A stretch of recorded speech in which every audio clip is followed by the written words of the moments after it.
Bonjour à tous, capsule juridique numéro 193 du 22 décembre 2023. Je vais vous parler aujourd'hui de la France, des USA et de la Roumanie.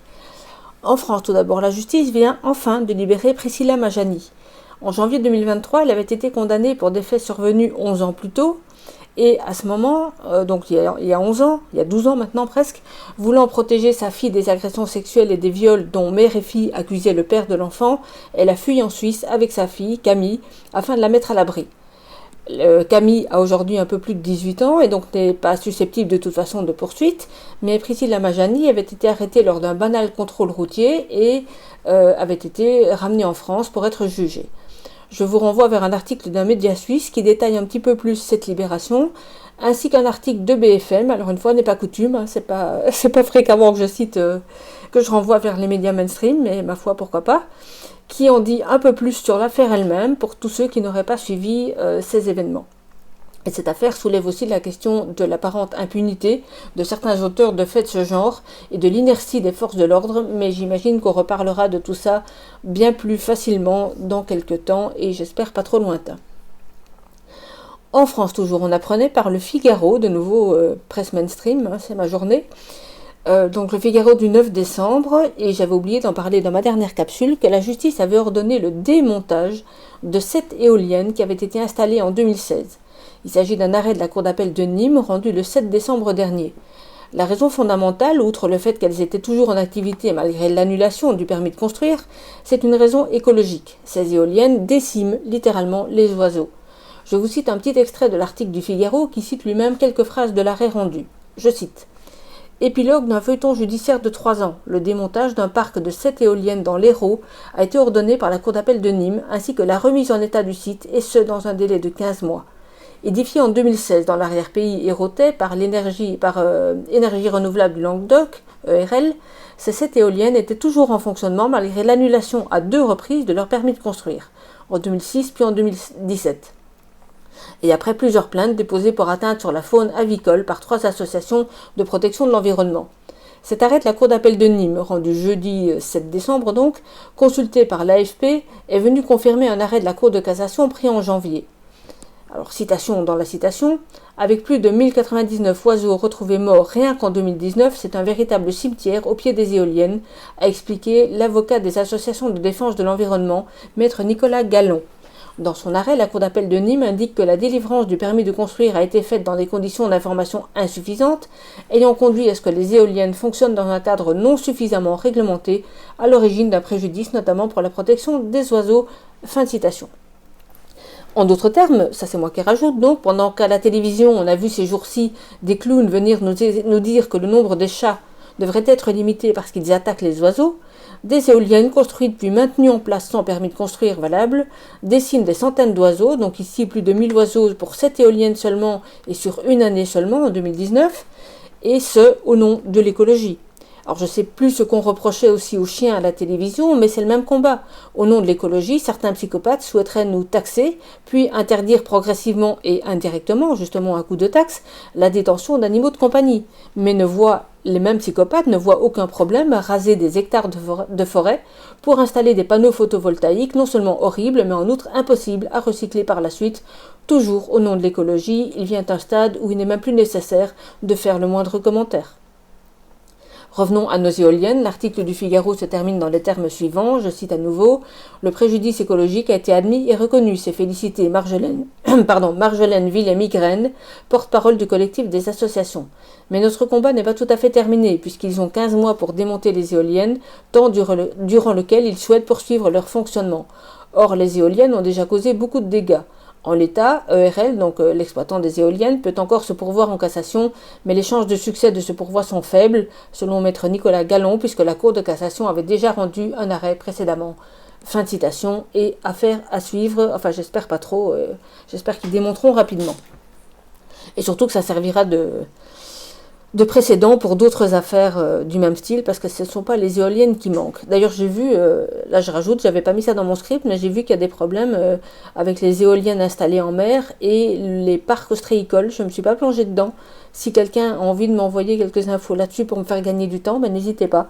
Par exemple, en commentaire sous cette capsule, ça me fera gagner du temps et j'y reviendrai. Aux USA, à présent, un tribunal vient d'ordonner la production début janvier, donc dans quelques jours, de la liste complète des clients et associés de Jeffrey Epstein, officiellement mort par suicide en prison en 2019. Epstein, bien sûr, pas les associés.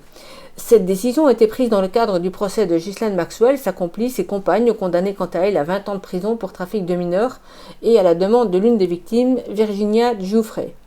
Un article du média La Dépêche, c'est clairement ma journée média mainstream, parle de cette condamnation, mais tout en mettant une vidéo plus ancienne, datant du moment où la condamnation venait d'être prononcée et où l'avocate de Ghislaine Maxwell annonçait qu'elle allait faire appel.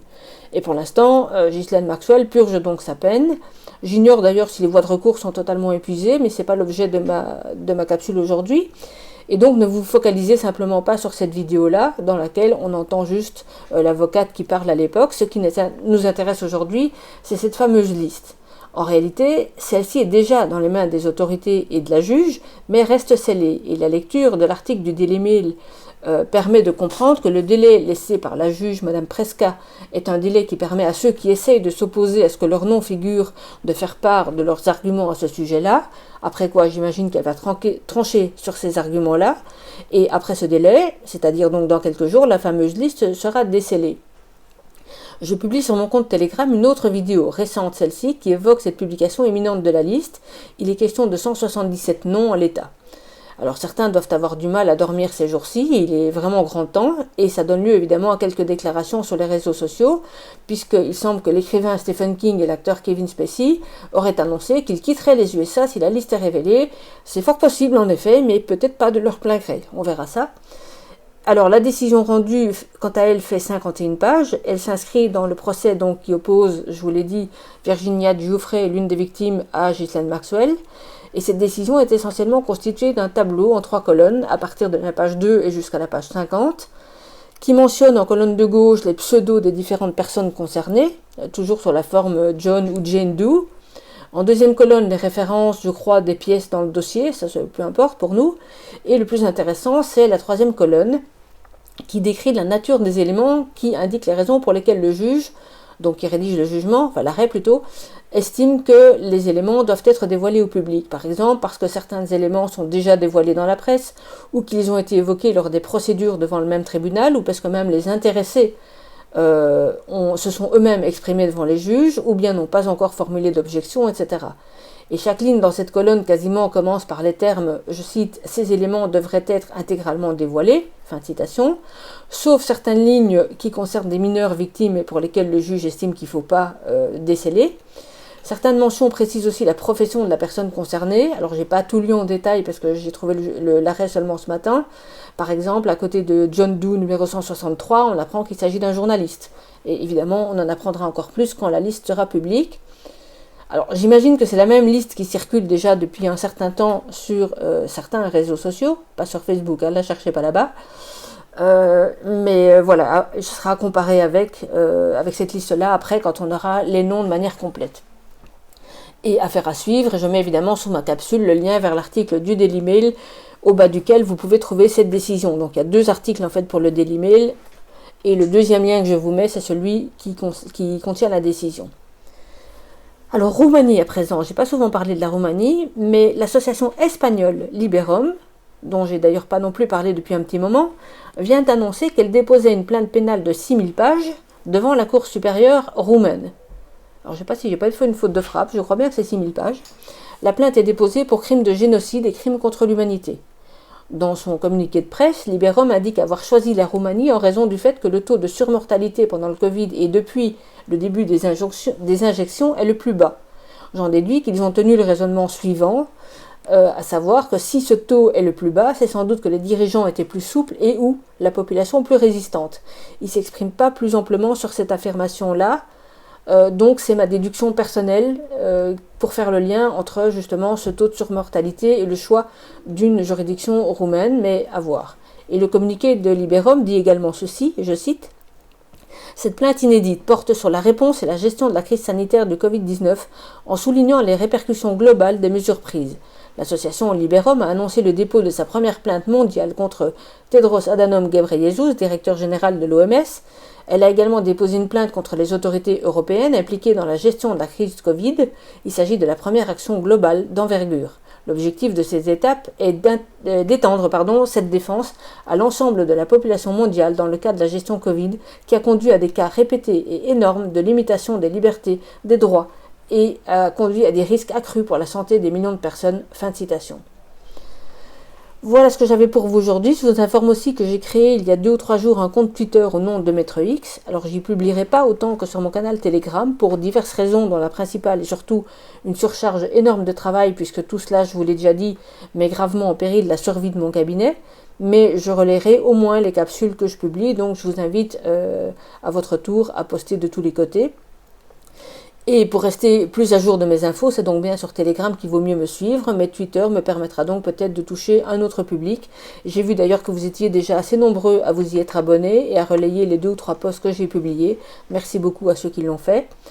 Je rajoute donc le lien vers ce compte Twitter dans la liste de mes liens qui figurent sous chaque capsule, donc avant le lien concernant les informations précises que j'ai traitées. Et une petite citation pour terminer, je cite: « La seule chose qui permet au mal de triompher est l'inaction des hommes de bien. » Fin de citation. C'est attribué à Edmund Burke, qui est un homme politique et philosophe irlandais. Ça s'écrit B-U-R-K-E. Et c'est tellement bien dit, j'en ai tellement marre de tous ceux qui me disent qu'ils n'ont pas envie, je mets ça entre guillemets, de se plonger là-dedans. Alors si ça peut les rassurer, moi non plus, j'ai pas envie.